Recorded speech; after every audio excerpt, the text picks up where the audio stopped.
നമസ്കാരം. പേജ് 3 അക്കാഡമിയുടെ പുതിയൊരു ഓൺലൈൻ ക്ലാസ്സിലേക്ക് എൻ്റെ എല്ലാ പ്രിയ വിദ്യാർത്ഥികൾക്കും സ്വാഗതം. ഞാൻ സുഹൈൽ. നമ്മൾ ഇന്ന് പഠിക്കാൻ പോകുന്ന ടോപ്പിക്ക് പെഡഗോഗി സെക്ഷനിലെ ലാംഗ്വേജ് അക്വിസിഷൻ ആൻഡ് ലേണിംഗ് എന്ന ടോപ്പിക്കാണ്.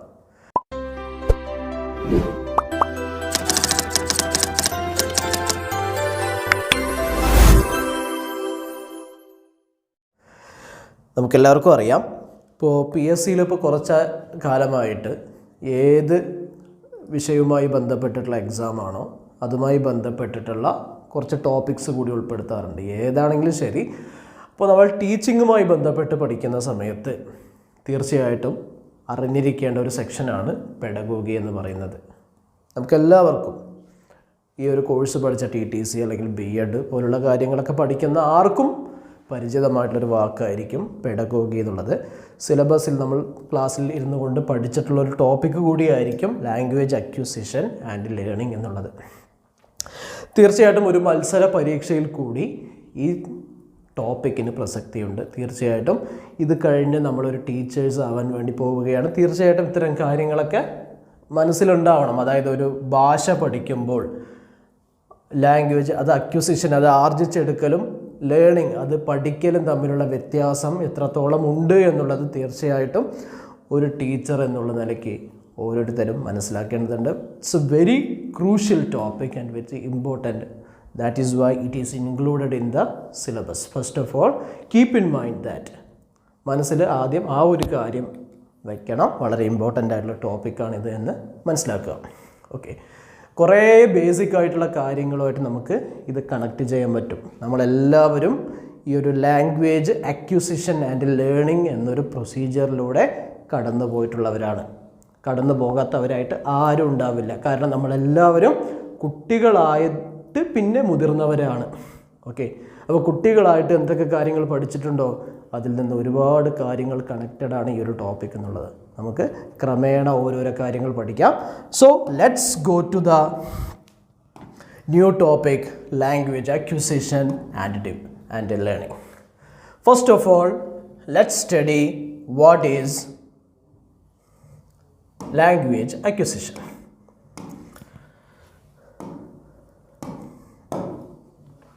ലാംഗ്വേജ് അക്വിസിഷൻ എന്ന് പറഞ്ഞാൽ എന്താണ്? ഇത് ഒരു ഡീറ്റെയിൽഡ് നോട്ടാണെന്ന് വിചാരിക്കേണ്ട. ഇതിൽ വളരെ ഇമ്പോർട്ടൻ്റ് ആയിട്ടുള്ള കാര്യങ്ങൾ മാത്രം ഞാനൊന്ന് ടച്ച് ചെയ്തിട്ട് പോവാം. ഓക്കെ, അപ്പോൾ കുറച്ചും കൂടി റീഡിങ് സ്കില്ലും കൂടി ഒന്ന് ഡെവലപ്പ് ചെയ്യണമെന്നുള്ള രൂപത്തിൽ വിശാലമായിട്ടുള്ള ഒരു നോട്ട്സ് തന്നതാണ്. കുറച്ചും കൂടി ലെങ്തി ആയിട്ടുള്ളൊരു നോട്ട്സ് തന്നതാണ്. തീർച്ചയായിട്ടും മുഴുവനും വായിക്കാൻ വേണ്ടി ശ്രമിക്കുക. Okay, language acquisition is the gradual process of ability in a language by using it naturally in communicative situation. Acquisition is a natural process. ഈ ആദ്യത്തെ സെൻറ്റൻസിൽ അണ്ടർലൈൻ ചെയ്തിട്ടുള്ള ഈ 4 ടേം മാത്രം മൈൻഡിൽ വെച്ചാൽ മതി. ഓക്കെ, ലാംഗ്വേജ് അക്വിസിഷൻ എന്ന് പറഞ്ഞാൽ എന്താണ്? അക്വയർ ചെയ്യുക, ആർജിച്ചെടുക്കുക. പഠിക്കുക എന്ന് പറഞ്ഞിട്ടില്ല, അക്വയർ ചെയ്യുക എന്ന് പറഞ്ഞാൽ refers to the gradual process. പതിയെ സംഭവിക്കുന്ന, ക്രമേണ പടിപടിയായി നടക്കുന്ന ഒരു സാധനമാണ് gradual development of ability in a language by using it naturally. എങ്ങനെ ഉപയോഗിക്കുന്നതാണ്? നാച്ചുറലായിട്ട് നമ്മൾ ഉപയോഗിക്കുമ്പോൾ നമുക്ക് കിട്ടുന്ന വികസനമാണ് അക്വിസിഷൻ ഇൻ കമ്മ്യൂണിക്കേറ്റീവ് സിറ്റുവേഷൻ. സംസാരിച്ചുകൊണ്ട്, കമ്മ്യൂണിക്കേറ്റ് ചെയ്തുകൊണ്ടുള്ള സിറ്റുവേഷനിൽ നാച്ചുറലായിട്ട് നടക്കുന്ന ഡെവലപ്മെൻ്റാണ് language acquisition. Acquisition is a natural process. ഒരു ചെറിയൊരു എക്സാമ്പിൾ പറയാം. നമ്മൾ സംസാരിക്കുന്ന ഭാഷ മലയാളം. നമ്മൾ കുഞ്ഞായിട്ട് ജനിച്ചു. ക്രമേണ പല കാര്യങ്ങൾ വീട്ടിൽ നിന്നും അതുപോലെ നമ്മുടെ അയൽവാസികളിൽ നിന്നും ഒരുപാട് കാര്യങ്ങൾ നമ്മൾ കേട്ട് പതിയെ നമ്മൾ ഓരോ കാര്യങ്ങൾ സംസാരിക്കാൻ തുടങ്ങി. ആദ്യം സൗണ്ടായിരിക്കും ഉണ്ടാക്കുക. ചിലപ്പോൾ അതിനുശേഷം ചെറിയ വാക്കുകൾ പറഞ്ഞിട്ടുണ്ടാവും. നമ്മൾ പല തെറ്റുകളും പറഞ്ഞിട്ടുണ്ട്. ഇപ്പോൾ ഒരുപാട് കാര്യങ്ങൾ തെറ്റാതെ മലയാളം സംസാരിക്കുന്നു. ആ ഒരു സാധനം ഇവിടെ ഒന്ന് കണക്ട് ചെയ്ത് നോക്ക്. ഗ്രാജുവൽ ഡെവലപ്മെൻ്റ് ആയിരുന്നു. ആദ്യം നമ്മൾ കുറേ കരഞ്ഞു, പിന്നെ ചിരിച്ചു, പിന്നെ ചെറിയ ചെറിയ കാര്യങ്ങൾ കേട്ടു, പിന്നെ അത് ഇമിറ്റേറ്റ് ചെയ്തു, തെറ്റായിട്ട് പല കാര്യങ്ങൾ പറഞ്ഞു, പിന്നീട് തെറ്റാണെന്ന് മനസ്സിലാക്കി തിരുത്തി, പിന്നെ അത് പക്ക ഡെവലപ്മെൻ്റായി മീനിങ് ഫുള്ളായിട്ടുള്ള കംപ്ലീറ്റ് സെൻറ്റൻസസ് പറയുന്ന ഒരു സ്റ്റേജിലേക്ക് എത്തി. അത് എങ്ങനെയാണ്? നാച്ചുറലായിട്ടാണ്. പലതും കേട്ടുകൊണ്ടും ഇമിറ്റേറ്റ് ചെയ്തുകൊണ്ടും സ്വയം നമ്മൾ ചെയ്യുന്ന ഒരു പ്രോസസ്സാണ് ലാംഗ്വേജ് അക്വിസിഷൻ. കമ്മ്യൂണിക്കേറ്റീവ് സിറ്റുവേഷനിൽ നടക്കുന്നതാണ്, നാച്ചുറൽ പ്രോസസ്സാണ്. So this is the most important point. Acquisition is a natural process. It may be asked in a question as acquisition is a learning is a natural process എന്ന് ചോദിച്ചാൽ സ്വാഭാവികമായിട്ട് ശരിയാണ് തോന്നും, അതങ്ങനെ തെറ്റാക്കാൻ ഒരു ചാൻസ് ഉണ്ട്. അക്വിസിഷനാണ് ഒരു നാച്ചുറൽ ആയിട്ടുള്ള പ്രോസസ്സ്. ഓക്കെ, അപ്പോൾ തീർച്ചയായിട്ടും ഈ 4 വാക്കുകൾ ഇതൊരു ഗ്രാജുവൽ ഡെവലപ്മെൻ്റ് ആണ്. It happens naturally, that's why it's A natural process. It happens in A communicative situation. ഈ 4 കാര്യങ്ങൾ തീർച്ചയായിട്ടും പഠിക്കാം. Okay, children acquire language through A sub conscious process. ചെറിയ കുട്ടികൾ ലാംഗ്വേജ് പഠിക്കുന്നത് സബ് കോൺഷ്യസ് പ്രോസസ്സിലാണ്. അൺകോൺഷ്യസും അല്ല, കോൺഷ്യസും അല്ല. തീരെ ബോധമില്ലാണ്ടും ഇരിക്കുന്നില്ല, വളരെയധികം ശ്രദ്ധ കൊടുത്തും ഇരിക്കുന്നില്ല. രണ്ടിൻ്റെയും ഇടയിലുള്ള ഒരു പ്രോസസ്സാണ് സബ് കോൺഷ്യസ് പ്രോസസ്സ് എന്ന് പറയുന്നത്. നമ്മളെല്ലാവരും മലയാള ഭാഷ പഠിച്ചത് സബ് കോൺഷ്യസ് പ്രോസസ്സിലൂടെയാണ്. വളരെയധികം ശ്രദ്ധിച്ചുകൊണ്ട് ഗ്രാമർ ഇതാണ്, ഇന്ന വാക്കുകളൊക്കെയാണ് ഉപയോഗിക്കേണ്ടത് എന്നൊന്നും വളരെ ശ്രദ്ധിച്ചിട്ടല്ല നമ്മൾ പഠിച്ചത്. We heard so many things during our childhood. Slowly we imitated and we started talking.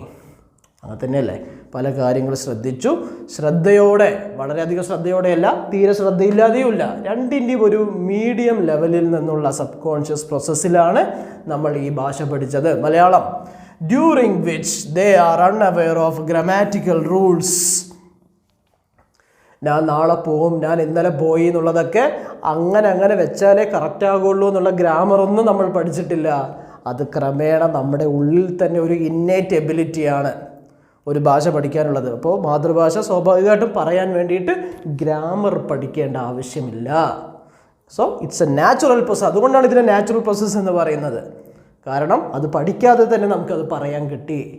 കാരണം അതാണ് ശരിയെന്ന് പഠിക്കാതെ തന്നെ നമുക്ക് ക്ലിയർ ആക്കാൻ സാധിച്ചു. അതുകൊണ്ടാണ് ഇതിനെ അക്വിസിഷൻ എന്ന് പറയുന്നത്. അതൊക്കെ ഇന്നെങ്ങനെയാണെന്നൊക്കെ നമ്മൾ അതുകൂടി പഠിച്ചിരുന്നെങ്കിൽ അത് ലേണിംഗ് ആയി മാറിയിട്ടുണ്ടാവും. പിന്നെ അത് കോൺഷ്യസ് പ്രോസസ് ആയിട്ടുണ്ടാവും. Okay, this is similar to the way they acquire their first language. Our first language is Malayalam. We studied it through this process. It's a subconscious process without grammatical knowledge or grammatical rules. Okay, they get a feel for what is and what isn't correct.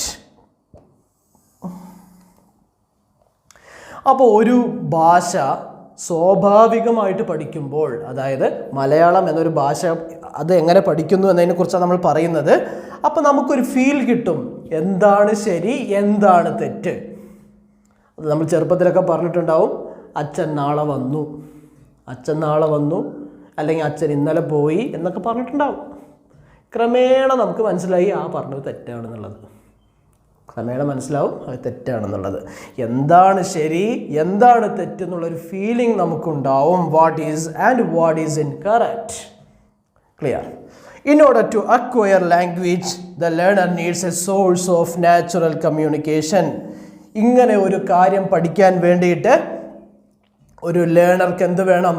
ഒരു natural കമ്മ്യൂണിക്കേഷൻക്ക് വേണ്ടിയുള്ള ഒരു source വേണം.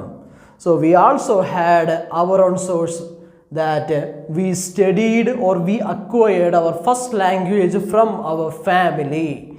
കുടുംബത്തിൽ നിന്നാണ് നമ്മൾ നമ്മുടെ first language പഠിച്ചത്. That's our source. The emphasis on the text of communication and not on the form. ഈ ഒരു ഭാഷയുടെ സ്ട്രക്ചറിലല്ല ആ ഒരു കാര്യമുള്ളത്, അത് എങ്ങനെ സംസാരിക്കുന്നു, എങ്ങനെ ആ കാര്യങ്ങൾ ഡീൽ ചെയ്യുന്നു എന്നുള്ളതിലാണ് അക്വിസിഷൻ ഉള്ളത്. അപ്പോൾ അക്വിസിഷൻ എന്ന് പറഞ്ഞാൽ എന്താണ് ശരി എന്താണ് തെറ്റെന്നുള്ളത് നമുക്ക് തിരിച്ചറിയാൻ പറ്റും. അതുപോലെ തന്നെ നാച്ചുറൽ കമ്മ്യൂണിക്കേഷൻ്റെ ഒരു സോഴ്സ് ആവശ്യമാണ് പഠിക്കാൻ. So we also had our own source that it is our from where we got the ability to speak Malayalam. And here കമ്മ്യൂണിക്കേഷൻക്കാണ് ഇത് കൊടുക്കുന്നത്, ഫോക്കസ് കൊടുക്കുന്നത്. അല്ലാതെ കമ്മ്യൂണിക്കേഷൻ എങ്ങനെ ചെയ്യണം എന്നുള്ള അതിൻ്റെ സ്ട്രക്ചറിലല്ല, അതിൻ്റെ ഫോമിനല്ല പ്രാധാന്യം. Clear? Next one, language learning. ഇപ്പോൾ പഠിച്ചത് ലാംഗ്വേജ് അക്വിസിഷൻ ആണെങ്കിൽ നെക്സ്റ്റ് വൺ ലാംഗ്വേജ് ലേണിംഗ്. ഇനി പഠിക്കാനാണ് പോകുന്നത്. ഒരു ഭാഷ ശ്രദ്ധ കൊടുത്ത് പഠിക്കാനാണ് പോകുന്നത്. ഇപ്പോൾ ഒരു ഭാഷ ശ്രദ്ധയില്ലാതെ നമ്മൾ പഠിച്ചു കഴിഞ്ഞു. Clear? Language learning refers to a conscious process of accumulating knowledge of vocabulary and grammar of a language. Learning is deliberate. ആദ്യത്തെ കാര്യത്തിൽ 4 കാര്യം പഠിച്ചതുപോലെ ഇവിടത്തെ കാര്യത്തിൽ 3 കാര്യം. അതൊരു കോൺഷ്യസ് പ്രോസസ്സാണ്. ലേണിംഗ് എന്ന് ഒരു ഭാഷ ലേണിംഗ് എന്ന് പറഞ്ഞാൽ കോൺഷ്യസ് പ്രോസസ്സാണ്. ഇംഗ്ലീഷ് ലാംഗ്വേജ് പഠിക്കുക എന്ന് പറഞ്ഞാൽ അതൊരു കോൺഷ്യസ് പ്രോസസ്സാണ്. ശ്രദ്ധ കൊടുത്ത് പഠിച്ചാൽ മാത്രമേ ഇംഗ്ലീഷ് ഭാഷ നമുക്ക് സംസാരിക്കാൻ കഴിയുള്ളൂ. So if we want to learn Hindi, we need to give attention, pay attention towards it. If we want to speak French, we need to pay attention.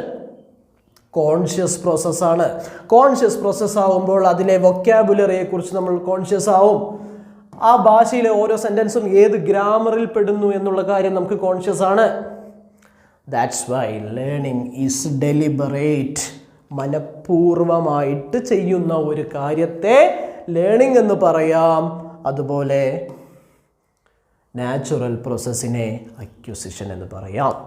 അപ്പോൾ മലയാളം നമ്മൾ സംസാരിക്കുന്നത് അക്വിസിഷനാണ്, നമ്മൾ ഇംഗ്ലീഷ് സംസാരിക്കുന്നത് ലേണിംഗ് ആണ്. Okay? Language learning is not communicative. Learning എന്ന് പറയുന്നത് communicative അല്ല, അക്വിസിഷനാണ് കമ്മ്യൂണിക്കേറ്റീവ്.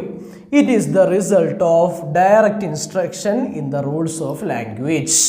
ഒരു ഭാഷയിലെ റൂൾസുമായി ബന്ധപ്പെട്ടിട്ടുള്ള ഇൻസ്ട്രക്ഷൻസ്, അതിൻ്റെ ഒരു റിസൾട്ടാണ്. ഒരു ഭാഷയിൽ കുറേ റൂൾസ് ഉണ്ടാവും, അതിൻ്റെ ഒരു റിസൾട്ടാണ് ലേണിംഗ്. ഇംഗ്ലീഷ് എന്ന് പറഞ്ഞാൽ കുറേ ടെൻസസ് ഉണ്ട്, ആക്റ്റീവ് വോയിസ്, പാസീവ് വോയിസ് ഉണ്ട്, അതുപോലെ ക്വസ്റ്റ്യൻ ടാഗ്സ് ഉണ്ട്, റിപ്പോർട്ടഡ് സ്പീച്ച് ഉണ്ട്. ഇപ്പോൾ നമ്മൾ പഠിക്കുന്ന ഡിഗ്രീസ് ഓഫ് കമ്പാരിസൺ, ഈ ഇടയ്ക്ക് ലാസ്റ്റ് പഠിച്ച ആ ഒരു ടോപ്പിക് ഉണ്ട്. അപ്പോൾ അതുപോലെ it is the result of direct instruction in the rules of language. Okay? അപ്പോൾ ഒരു ലാംഗ്വേജിൽ കുറേ റൂൾസ് ഉണ്ട്, ആ റൂൾസ് അങ്ങനെ പഠിക്കുന്നതിൻ്റെ ഒരു റിസൾട്ടാണ് learning. Clear? In language learning, students have conscious knowledge of the new language and can talk about that knowledge. They can fill in the blanks on a grammar page. അപ്പോൾ ഒരു ഭാഷാ പഠനത്തിൽ the students have conscious knowledge, വളരെ ശ്രദ്ധയൂന്നിക്കൊണ്ടുള്ള നോളേജാണ് സ്റ്റുഡൻസിനുള്ളത് of the new language. ഇപ്പോൾ ഇംഗ്ലീഷാണ് പഠിക്കാൻ പോകുന്നത്. ആ ഇംഗ്ലീഷ് പഠിക്കുമ്പോൾ അതിലെ പുതിയതായിട്ടുള്ള നോളജിനെ കുറിച്ച് വളരെയധികം കോൺഷ്യസ് ആയിരിക്കും കുട്ടികൾ. And can talk about that knowledge. എന്താണോ പഠിക്കുന്നത് ആ കാര്യം സംസാരിക്കാനും അവർക്ക് കഴിയുന്നുണ്ട്. കോൺഷ്യസ് ആയിട്ടാണ് സംസാരിക്കുന്നത്. So if we would like to speak Malayalam, there is no need of any attention in a conscious way, because we are aware of its consequence and its structure, whatever it is, because it is inherent in us. So if we want to speak in English, we should be vigilant and conscious, otherwise it may mislead, it may have some other negative consequences, something like that. ശ്രദ്ധയില്ലാതെ conscious അല്ലാതെ English സംസാരിക്കാൻ വേണ്ടി ശ്രമിച്ചാൽ ഒരുപാട് തെറ്റുകൾ വരും, വേറെന്തെങ്കിലും കാര്യത്തിലേക്ക് അത് ഡൈവേർട്ട് ചെയ്യപ്പെടും. That's why we should be so vigilant and conscious while we want to speak English. So they can fill in the blanks on a grammar page. Grammar page ഒക്കെ അവർക്ക് ഫിൽ ചെയ്യേണ്ടി വരും കുട്ടികൾക്ക്. കാരണം ഇംഗ്ലീഷ് പഠിക്കുകയാണ്, ഗ്രാമർ പേജസ് ഒക്കെ ഉണ്ടാവും, അതൊക്കെ ഫിൽ ചെയ്യേണ്ടി വരും. Clear? Researchers have shown that knowing grammar rules doesn't necessarily result in good speaking or writing. A student who has memorized the rules of a language may be able to succeed on a standardized text of that language but may not be able to speak or write correctly. Researchers പറയുന്നത് നിങ്ങൾ grammar പഠിച്ചതുകൊണ്ട് ആ learning കൃത്യമായി നടക്കണം എന്നൊന്നും നിർബന്ധമൊന്നുമില്ല. Research പറയുന്നതാണ്, ഇത് എത്രത്തോളം ശരിയാണെന്നൊന്നും അറിയില്ല. റിസർച്ചേഴ്സ് പറയുന്നു നിങ്ങൾ കൃത്യമായിട്ട് ഗ്രാമറൊക്കെ പഠിച്ചു എന്നതുകൊണ്ട് നല്ല ഒരു സ്പീക്കർ ആവണമെന്നോ റൈറ്റർ ആവണമെന്നോ നിർബന്ധമൊന്നുമില്ല എന്നതാണ് ഈ ഒരു സെൻറ്റൻസിൻ്റെ അർത്ഥം.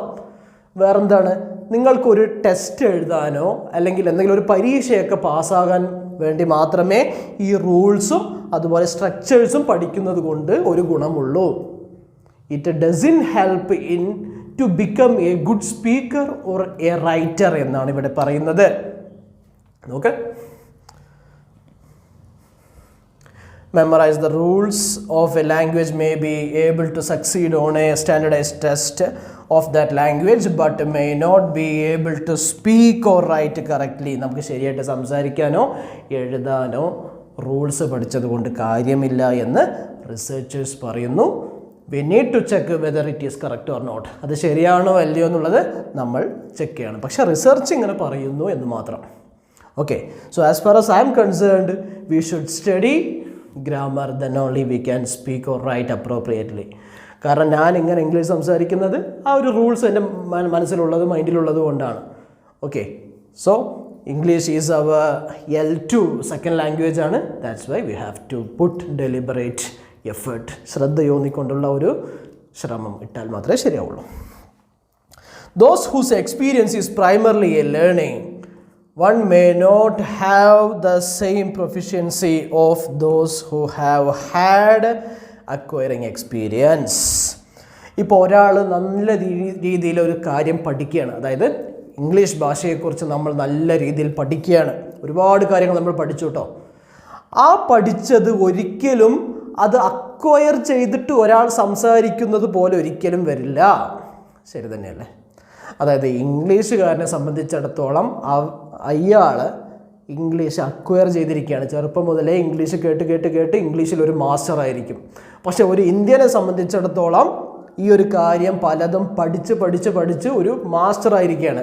പക്ഷേ ഒരു എബിലിറ്റിയുടെ കാര്യം നോക്കുന്ന സമയത്ത് ഈ ഒരു ഗ്രാമർ റൂൾസും മറ്റ് സ്ട്രക്ചേഴ്സൊന്നും പഠിക്കാത്ത ഇംഗ്ലീഷുകാരൻ വളരെ ബ്യൂട്ടിഫുള്ളായിട്ട് ഇദ്ദേഹത്തെക്കാളും സംസാരിക്കുന്നത് നമുക്ക് കാണാം. Because that is the power of accusation. ഉദാഹരണം, ഒരാൾ എൻജിനീയറിങ്ങിനെ കുറിച്ച് ഒരുപാട് കാര്യങ്ങൾ പഠിച്ചു മനസ്സിലാക്കി, പക്ഷെ അദ്ദേഹത്തിന് പ്രാക്ടിക്കൽ നോളജ് ഇല്ല, ജോലി ചെയ്തിട്ടില്ല. നേരെ മറിച്ച് വളരെ കുറച്ച് നോളജേ ഉള്ളൂ, പക്ഷെ അദ്ദേഹം ജോലി ചെയ്ത എക്സ്പീരിയൻസ് ഉണ്ട്. രണ്ടും വ്യത്യാസമുണ്ട്. ജോലി ചെയ്ത എക്സ്പീരിയൻസ് ഇതിനേക്കാൾ ഒന്നുകൂടി മുകളിലാണ് നിൽക്കുന്നത്. Okay, so difference between acquisition and learning. ഇപ്പോൾ പഠിച്ചത് ഒരു രണ്ട് കോളത്തിലായിട്ടൊന്ന് പഠിച്ചു നോക്കാം എങ്ങനെയാണുള്ളതെന്ന്. First one, acquisition. അക്യൂസിഷൻ എന്ന് പറയുന്നത് acquisition is a conscious process. Acquisition എന്ന് പറയുന്നത് ഒരു കോൺഷ്യസ് ആയിട്ടുള്ള പ്രോസസ്സാണ്. Subconscious process. ഒരു ഭാഷ, നമ്മുടെ മലയാള ഭാഷ നമുക്ക് പഠിക്കാൻ എന്ത് എഫേർട്ടായിരുന്നു വേണ്ടി വന്നത്? വളരെയധികം ശ്രദ്ധ കൊടുത്തിരുന്നോ അതോ തീരെ ശ്രദ്ധ കൊടുക്കാതിരുന്നോ? രണ്ടിൻ്റെ ഇടയിലുള്ള ഒരു കോൺഷ്യസ് ആയിട്ടുള്ള ഒരു എഫേർട്ടാണ് നമ്മൾ ഇട്ടത്. സബ് കോൺഷ്യസ് പ്രോസസ്സായിരുന്നു അക്യൂസിഷൻ ചെയ്യാൻ വേണ്ടിയിട്ട് നമ്മൾ എടുത്തത്. On the other hand it's A conscious process. Learning എന്ന് പറയുന്നത് ഒരു കോൺഷ്യസ് പ്രോസസ്സാണ്. ലേണിംഗ് എന്ന് പറയുന്നത് ഒരു കോൺഷ്യസ് പ്രോസസ്സാണ്. Acquisition is a subconscious process. Learning is a conscious process. Learning Malayalam is acquiring Malayalam language is subconscious processes. Learning English is a conscious process for us. എന്നാണ് വ്യത്യാസം. ഓക്കെ, ഇവിടെ മലയാളം നമ്മൾ acquire ആണ് ചെയ്തത്, അവിടെ ഇംഗ്ലീഷ് നമ്മൾ പഠിക്കുകയാണ് ചെയ്തത്. അപ്പോൾ ഇവിടെ സബ് കോൺഷ്യസ് മതി, അവിടെ കോൺഷ്യസ് എഫേർട്ട് ഇല്ലാണ്ട് ഇംഗ്ലീഷ് ലേണിംഗ് നടക്കില്ല. ഇറ്റ് ഈസ് നാച്ചുറലായിട്ടാണ് നമ്മൾ മലയാളം പഠിച്ചത്, സ്വാഭാവികമായിട്ട് നടക്കുന്നതാണ്. ബട്ട് ഇറ്റ് ഈസ് ഡെലിബറേറ്റ്, ശ്രദ്ധയൂന്നിക്കൊണ്ടുള്ളതാണ്, മനഃപൂർവ്വമുള്ളതാണ്. ഡെലിബറേറ്റ് പറഞ്ഞാൽ മനഃപൂർവ്വം, അതായത് അറിഞ്ഞുകൊണ്ട് ചെയ്യുന്നതാണ്. അതായത് ഇംഗ്ലീഷ് സംസാരിക്കണം എന്നുള്ളത് അറിഞ്ഞുകൊണ്ടാകുമ്പോഴാണ് നമുക്ക് ഇംഗ്ലീഷ് സംസാരിക്കാൻ കഴിയുന്നത്. Otherwise we will not be in a position to speak English appropriately. Okay, that's what it is telling that it's a deliberate process. What? Learning is a deliberate process. It is communicative. It is communicative എന്ന് പറയുന്നുണ്ട്. It is not communicative. Acquisition communicative ആണെന്ന് പറയുന്നു. Learning is not at all communicative. Emphasis on message. എന്താണോ message അതിലേക്കാണ് acquisition ശ്രദ്ധ കൊടുക്കുന്നത് അല്ലെങ്കിൽ ഊന്നൽ കൊടുക്കുന്നത്. whereas message or form or both may be stressed. മെസ്സേജിന് എംഫസൈസ് കൊടുക്കുന്നുണ്ട്, ഫോമിന് എംഫസൈസ് കൊടുക്കുന്നുണ്ട്, ചില സമയത്തോ മെസ്സേജിനും ഫോമിനും എംഫസൈസ് കൊടുക്കുന്നുണ്ട്, സ്ട്രെസ് കൊടുക്കുന്നുണ്ട്. കാരണം മൊത്തത്തിൽ ഇത് കിട്ടാൻ വേണ്ടി learning is deliberate. That's why the full attention is given to learn it. Okay, rapid process. നമുക്ക് അക്വയർ ചെയ്യാന്ന് പറഞ്ഞാൽ അതൊരു റാപ്പിഡ് ആയിട്ടുള്ള പ്രോസസ്സാണ്. മലയാളം നമ്മൾ വളരെ വേഗത്തിൽ പഠിച്ചെടുത്തു, പക്ഷെ മലയാളം വേഗത്തിൽ പഠിച്ചെടുത്തതുപോലെ ഇംഗ്ലീഷ് വേഗത്തിൽ പഠിച്ചെടുക്കാൻ നമുക്ക് കഴിയില്ല. That's why it's a slow process. നമുക്ക് ക്രമേണ ഓരോ സ്റ്റെപ്പും കാര്യങ്ങളൊക്കെ ഉണ്ട് അല്ലേ. ഈ ഒരു സ്പോക്കൺ ഇംഗ്ലീഷ് കോഴ്സൊക്കെ നടത്തുന്നവർ അതിന് പ്രത്യേകമായിട്ട് സിലബസ് ഒക്കെ ഉണ്ടാക്കി വെച്ചിട്ടുണ്ടാവും. ഡേ 1 ഇത്, ഡേ 2 ഇത്, ഡേ 60 ഇത്, ഡേ 100 ഇത് എന്ന് പറഞ്ഞതുപോലെ പതുക്കെ നടക്കുകയുള്ളൂ. സ്ലോ പ്രോസസ്, അതായത് എന്താണോ അധ്യാപകൻ പഠിപ്പിച്ചു കൊടുക്കുന്നത് അത് മാത്രമേ സ്റ്റുഡൻറ്റിന് കിട്ടുന്നുള്ളൂ. ഓക്കെ, സോ റാപ്പിഡ് പ്രോസസ്സ് എന്ന് പറഞ്ഞാൽ അത് നാച്ചുറൽ സെറ്റിങ്ങിൽ പലതും ഇമിറ്റേറ്റ് ചെയ്തുകൊണ്ടും സ്വയം ശ്രമിച്ചുകൊണ്ടൊക്കെ ചെയ്യുന്നത് കൊണ്ടാണ് അത് റാപ്പിഡ് ആവുന്നത്. ഓക്കെ, കാരണം ഡെലിബറേറ്റ് ആയിട്ടൊന്നും ചെയ്യേണ്ട ആവശ്യമില്ല. Because it is happening subconsciously and naturally. That's why it is rapid. On the other hand deliberate effort is needed, conscious effort is needed. That's why it's a slow process.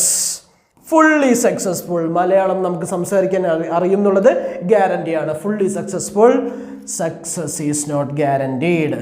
ഒരു കോഴ്സിന് ചേർന്നിട്ട് English സംസാരിക്കാൻ പറ്റുമോ ഇല്ലയോ എന്നുള്ളത് എത്രത്തോളം ഉറപ്പുണ്ടെന്ന് നമുക്ക് പറയാൻ പറ്റില്ല. അത് പഠിപ്പിക്കുന്ന ആളുടെയും പഠിക്കുന്ന ആളുടെയും എബിലിറ്റിയെയും ഡിപ്പെൻഡ് ചെയ്തിരിക്കും. No systematic procedure. മലയാളം സംസാരിക്കാൻ നമുക്ക് സിസ്റ്റമാറ്റിക് പ്രൊസീജിയർ ഇല്ല.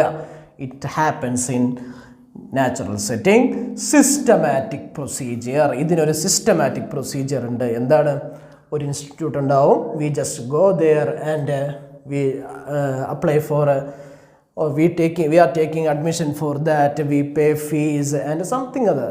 എങ്ങനെയാണെങ്കിലും, അതായത് ഒരു സാധനം ഇപ്പോൾ ഒരു ഇൻസ്റ്റിറ്റ്യൂട്ടിൽ പോയി പഠിക്കൽ തന്നെയല്ല, ഇപ്പോൾ യൂട്യൂബ് നോക്കി ക്ലാസ് എടുക്കലാണെങ്കിലും അതിൽ ആ ക്ലാസ് പഠിക്കലാണെങ്കിലും എല്ലാം ഒരു സിസ്റ്റമാറ്റിക് പ്രൊസീജിയറാണ്. കാരണം അത് നമ്മൾ അറിഞ്ഞുകൊണ്ട് ചെയ്യുമ്പോഴാണ് അതൊരു സിസ്റ്റമാറ്റിക് പ്രൊസീജിയർ ആവുന്നത്. കാരണം നമ്മളത് മറക്കാതിരിക്കാൻ ചിലപ്പോൾ എഴുതിയെടുക്കും, റിഹേഴ്സൽ ചെയ്യും, റിപ്പീറ്റ് ചെയ്യും, സ്വയം സെൻറ്റൻസ് ഉണ്ടാക്കിയെടുക്കും, അത് മറക്കാതിരിക്കാൻ, കൂടുതൽ മാസ്റ്ററി കിട്ടാൻ വേണ്ടിയിട്ട്. അങ്ങനത്തെ ഒരുപാട് കാര്യങ്ങൾ സിസ്റ്റമാറ്റിക്കായിട്ട് നമ്മൾ ചെയ്യുമ്പോഴാണ് അത് ലേണിംഗ് ആയി മാറുന്നത്. അപ്പോൾ നമ്മൾ പഠിച്ച ഈ ഒരു മലയാളം ലാംഗ്വേജ് മറക്കാതിരിക്കാൻ നമ്മൾ വാക്കുകൾ എഴുതി പഠിച്ചിട്ടില്ല, സെൻറ്റൻസ് എഴുതി പഠിച്ചിട്ടില്ല, ഒരു ഇൻസ്റ്റിറ്റ്യൂട്ടിൽ പോയി പഠിച്ചിട്ടില്ല, അതുപോലെ യൂട്യൂബ് നോക്കി നമ്മൾ ക്ലാസ് പഠിച്ചിട്ടില്ല. Because it happened naturally. Because on the other hand it doesn't happen naturally. That's why deliberate effort should be made. Not aware of the grammar. Malayalam സംസാരിക്കാൻ ഗ്രാമറിനെ കുറിച്ച് അവെയർ ആവേണ്ട ആവശ്യമില്ല. On the other hand become aware of the grammar. എന്താണ് grammar എന്നതിനെ കുറിച്ചിട്ട് നമുക്ക് aware ആവണം. അല്ലെങ്കിൽ നമ്മൾ എന്ത് സംസാരിക്കും? I went tomorrow, I will come yesterday എന്നൊക്കെ പറയും. ഞാൻ നാളെ വന്നു, ഞാൻ ഇന്നലെ വരും എന്നൊക്കെ പറയും. So we should be aware of the language. No instant rectification. അതായത് ഉടനടി തന്നെ നീ പറഞ്ഞത് തെറ്റാണ് എന്ന് തിരുത്താനൊന്നും ആരും ഉണ്ടാവില്ല. പക്ഷേ അവിടെയോ ഇൻസ്റ്റൻറ്റ് റെക്ടിഫിക്കേഷൻ ഓഫ് എറേഴ്സ്. ഇപ്പോൾ ഒരു ഇൻസ്റ്റിറ്റ്യൂട്ടിൽ പോയിട്ട് സ്പോക്കൺ ഇംഗ്ലീഷ് പഠിക്കുന്ന സമയത്ത് ഒരു തെറ്റ് പറഞ്ഞാൽ അപ്പം തന്നെ ആ ഒരു trainer what you said is wrong എന്ന് പറയും അല്ലേ, നീ പറഞ്ഞത് ഇപ്പം തെറ്റാണ് എന്നൊക്കെ റെക്ടിഫൈ ചെയ്തു തരാൻ ഒരാളുണ്ടാവും. No help from teachers. Malayalam സംസാരിച്ചത് നമ്മളൊരു ടീച്ചറിൻ്റെ സഹായത്തോടെയല്ല. Good teacher support. നല്ലൊരു ടീച്ചറിൻ്റെ സപ്പോർട്ട് അവിടെ ഉണ്ടാവും. So these are the basic difference between acquisition and learning. This is very important as far as a teacher is concerned. You should definitely keep in mind all these points. So dears, with this we would like to conclude today's class. ഈ ഒരു ടോപ്പിക്കിൽ ഒരു session കൂടി ബാക്കിയുണ്ട്. അതായത് ഈ ഒരു learning and അക്യൂസിഷനുമായി ബന്ധപ്പെട്ടിട്ടുള്ള factors affecting learning and acquisition and basic principles of this topic. And we have to complete that one also, then only we can say that this topic has been completed. Okay, ഈ ഒരു topic കഴിഞ്ഞു എന്ന് നമ്മൾ അതുകൂടി ചെയ്യുമ്പോഴാണ് മനസ്സിലാക്കുന്നത്. So as the first part we just discussed what is the difference between learning and acquisition. Obviously you should study. This is very important because it comes under pedagogy. You are going to be a teacher. As a teacher you should study it. So hope you have understood today's study very well. Keep in mind all the points very well and do practice and keep notes. Study well. Thank you so much for the participation.